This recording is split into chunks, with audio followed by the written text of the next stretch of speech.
Hello guys, आज के हम इस टॉपिक में डिस्कस करेंगे difference between WPA3 and WPA2। अब जो मेन डिफरेंस है WPA3 एंड WPA2 में, वो जो है ना वो उसके सिक्योरिटी फीचर्स में लाई करता है। अब जो WPA3 है ना वो एक तरीके की ना लेटेस्ट वाईफाई सिक्योरिटी प्रोटोकॉल है, जिसकी जो सिक्योरिटी है या जिसकी जो प्रोटेक्शन है वो बहुत ज़्यादा स्ट्रॉन्गर है एज कम्पेयर टू WPA2 के, addressing some of its vulnerabilities. मतलब कि जो WPA3 है ना वो WPA2 की वल्नरेबिलिटीज को भी ना एड्रेस करता है। मतलब कि WPA2 में ना कुछ कमियां थी, वो कमियां हटाने के लिए ना WPA3 डिज़ाइन किया गया। तो इस वजह से क्या होता है, जो WPA2 है ना उसकी सिक्योरिटी कंपैरेटिवली लोअर है एज कम्पेयर टू WPA3 के। तो ये था डिफरेंस WPA3 एंड WPA2 का। नेक्स्ट स्लाइड में इसको फर्दर डिस्कस करते हैं। अब इन दोनों के की डिफरेंसेस क्या हैं WPA3 एंड WPA2 के। अगर हम इंक्रिप्शन की बात करें तो WPA2 जो है ना वो AES-CCMP इंक्रिप्शन का ना इस्तेमाल करता है, क्योंकि स्ट्रॉन्ग तो होती है लेकिन क्या होता है इसके अंदर ब्रूट फोर्स अटैक का ना चांसेस बढ़ जाते हैं। अगर हम WPA3 की बात करें तो WPA3 यूज़ करता है AES-CCMP इंक्रिप्शन। इसके अंदर क्या होता है एडिशनल ना SAE जो है ना वो यूज़ किया गया है ताकि इसकी इंक्रिप्शन को ना स्ट्रॉन्गर बनाया जा सके और जो है ना इसके प्रोटेक्ट किया जा सके against the brute force attack. मतलब कि ये जो इंक्रिप्शन होती है ना ये जो है ना ब्रूट फोर्स अटैक से बचाती है। अगर हम WPA2 की बात करें तो उसकी इंक्रिप्शन इतनी ज़्यादा स्ट्रॉन्गर नहीं थी, क्योंकि उसके अंदर जो है ना ब्रूट फोर्स अटैक के चांसेस बढ़ जाते हैं। लेकिन WPA3 की जो इंक्रिप्शन है ना वो स्ट्रॉन्गर होती है कंपैरेटिवली WPA2 के। इसकी वजह से क्या होता है खतरा कम हो जाता है ब्रूट फोर्स अटैक का इन WPA3 के अंदर। अगर हम ऑथेंटिकेशन की बात करें तो जो WPA2 है ना वो प्री शेयर्ड की का ना इस्तेमाल करता है for most of its consumer. लेकिन जो WPA3 है ना वो ना साइमल्टेनियस ऑथेंटिकेशन ऑफ इक्वल्स का इस्तेमाल करता है, जो कि रिप्लेस किया गया है TS की के साथ। अगर आपको नहीं पता तो मैंने इसका लेक्चर अलग से बनाया हुआ है, आप जाके वो देख सकते हैं। क्या होता है जो साइमल्टेनियस ऑथेंटिकेशन ऑफ इक्वल्स होता है ना वो ना बहुत ज़्यादा बेटर रेजिस्टेंस प्रोवाइड करता है टू पासवर्ड गैसिंग अटैक। मतलब कि क्या होता है इसके थ्रू ना पासवर्ड गैस करना मुश्किल हो जाता है। लेकिन जो पहला आ रहा था WPA2 वहाँ पे ना PS की का ना इस्तेमाल किया जाता है, उससे क्या होता है पासवर्ड गैस करना आसान हो जाता है। लेकिन WPA3 में ना पासवर्ड को गैस करना थोड़ा मुश्किल हो जाता है, क्योंकि यहाँ पे साइमल्टेनियस ऑथेंटिकेशन ऑफ इक्वल्स का ना इस्तेमाल किया गया है। अगर हम प्रोटेक्शन अगेंस्ट ऑफलाइन अटैक्स की बात करें तो जो WPA2 है ना उसमें क्या होता है ये ना वनरेबल है टू ऑफलाइन डिक्शनरी अटैक। मतलब कि यहाँ पे क्या होता है डिक्शनरी अटैक के ना चांसेस बढ़ जाते हैं अगर आपने ना पासवर्ड का वीक इस्तेमाल किया। मतलब कि वीक पासवर्ड अगर आपने इस्तेमाल किया है तो क्या होता है यहाँ पे ना अटैक्स के चांसेस बढ़ जाते हैं, क्योंकि ये बहुत ज़्यादा वनरेबल है टू ऑफलाइन डिक्शनरी अटैक के।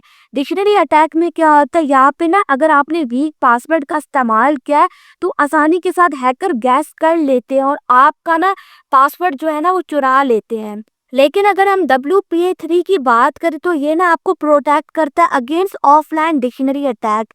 मतलब कि क्या होता है यहाँ पे ना लाइव इंटरेक्शन ना प्रोवाइड किया जाता है for every password attempt.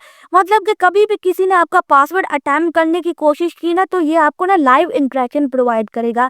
Live interaction से मुराद क्या है, ये आपको कहेगा कि फलाने बंदे ने इस लोकेशन पे इस विंडो के साथ आपका पासवर्ड एक्सेस करने की कोशिश की है। तो क्या होता है इससे ना बहुत ज़्यादा चांसेस कम हो जाते हैं पासवर्ड हैक होने के। तो WPA3 जो है ना वो बहुत ज़्यादा आपको सिक्योरिटी प्रोवाइड करता है अगेंस्ट ऑफलाइन डिक्शनरी अटैक। मतलब कि क्या होता है यहाँ पे ना जो हैकर है वो पासवर्ड भी आपका नहीं गैस कर सकता और आपको ना लाइव इंटरेक्शन भी प्रोवाइड किया जाता है जब भी अगर आपका पासवर्ड जो है ना अटेम्प्ट किसी ने किया। तो ये है डिफरेंसेस WPA2 एंड WPA3 के। अगर हम डिवाइस कंपैटिबिलिटी की बात करें तो जो WPA2 है ना वो ऑलमोस्ट वर्क करता है तमाम वाईफाई डिवाइसेस के साथ। लेकिन क्या होता है जो WPA3 है ना वो रिक्वायर करता है डिवाइस जो कि WPA3 को ना सपोर्ट करे। इसकी वजह से क्या होता है इसकी जो कंपैटिबिलिटी होती है ना वो बहुत ज़्यादा लिमिटेड हो जाती है और ये जो है ना ओल्डर हार्डवेयर के साथ वर्क नहीं करता।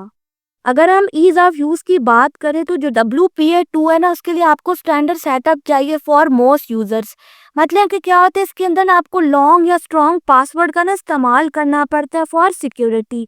लेकिन जो WPA3 है ना वो आपको ना इजी वाईफाई कनेक्ट प्रोवाइड करता है, जिसकी वजह से क्या होता है बहुत ज़्यादा प्रोसेस सिंपलर हो जाता है। अगर आपने ना इंटरनेट ऑफ थिंग डिवाइसेस के साथ ना इसकी कनेक्शन करवानी हो, ये बहुत ज़्यादा इजी कनेक्ट प्रोवाइड करता है जो WPA3 है। अगर हम इंटरप्राइज मोड की बात करें तो जो WPA2 है ना वो रिलाय करता है ऑन WPA2 इंटरप्राइज के ऊपर with radius server for authentication. मतलब कि यहाँ पे रेडियस सर्वर का इस्तेमाल किया जाता है फॉर ऑथेंटिकेशन के लिए। अगर हम WPA3 के एंटरप्राइज मोड की बात करें तो यहाँ पे ना इन्हांस जो है ना इसकी प्रोटेक्शन की गई है फॉर एंटरप्राइज नेटवर्क।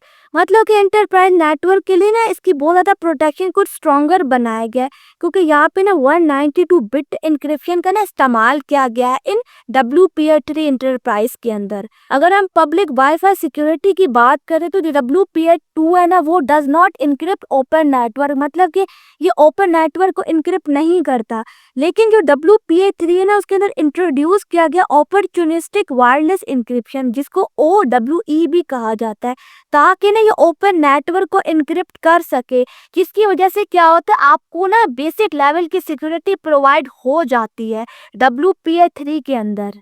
अगर हम एडवांटेज की बात करें WPA3 के और WPA2 के, इसका जो सबसे पहला एडवांटेज है वो ये है कि स्ट्रॉन्गर पासवर्ड सिक्योरिटी ऐसे ही का इस्तेमाल किया जाता है WPA3 के अंदर, जिसकी वजह से क्या होता है आपको प्रोटेक्शन मिल जाती है फॉर वीक पासवर्ड। मतलब कि यहाँ पे वीक पासवर्ड आसानी के साथ डिटेक्ट नहीं होता WPA3 के अंदर। अगर हम फॉरवर्ड सिक्योरिटी की बात करें तो ये ना आपको प्रिवेंट करता है पास कम्युनिकेशन फ्रॉम बीइंग डिक्रिप्टेड। मतलब कि जो कम्युनिकेशन पहले से डिक्रिप्ट हो चुकी है उसके अगेंस्ट आपको सिक्योरिटी प्रोवाइड करता है। मतलब कि क्या होता है अगर कोई की पहले से कॉम्प्रोमाइज हो चुकी है तो क्या होता है इसका कोई भी इम्पैक्ट आगे नहीं पड़ता।